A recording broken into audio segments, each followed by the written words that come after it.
Hey, we're back. You're back with Senior Living. We're talking about long-term healthcare solutions. We've got a couple from Dublin, Ohio, who have those solutions, who want to talk to you because they can help you financially. And that's so, so important to all of us. It is. Whether you have a lot of money or whether you don't have any money. It makes no difference. Sometimes the lesser the amount of assets and income, the more critical it is to get a plan in place early, because if you don't get a plan in place and you procrastinate, then it lessens the ability to get a plan in the future. Don or Patty, jump in here. When we're talking about long-term care, or it could be short-term care. Right. Okay, let me kind of go through these with you. You got Medicaid. Correct? Correct.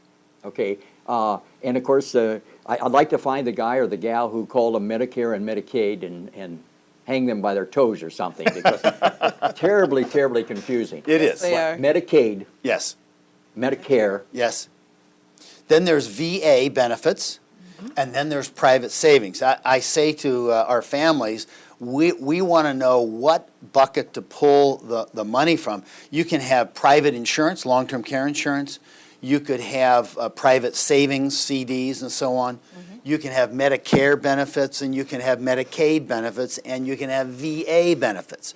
So what we do is we start the dialogue by an analysis of where they are now and what their past history has revealed to us in terms of what pot we can pull money from to pay for the long-term care that is very expensive now. Even home care is probably $4,000 to $5,000 a month based on current hourly rates.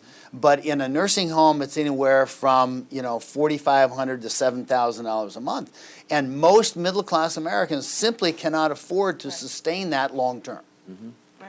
And so often there's a misconception when it comes to Medicare. Many consumers will think if they're in the hospital and then transferred into a rehab facility that Medicare will pay for everything.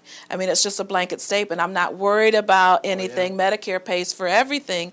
And that's a little bit of a false sense of security at times when they're transitioned to a rehab facility and then not able to return home and are going to be a long-term stay at a nursing home and Medicare stops paying. That's where the crisis begins, and the family doesn't know how they're going to pay for that resident stay at a nursing home. So what do? That's where the crisis comes. That's where the panic comes. That's where they're not sure who's going to pay the bill now.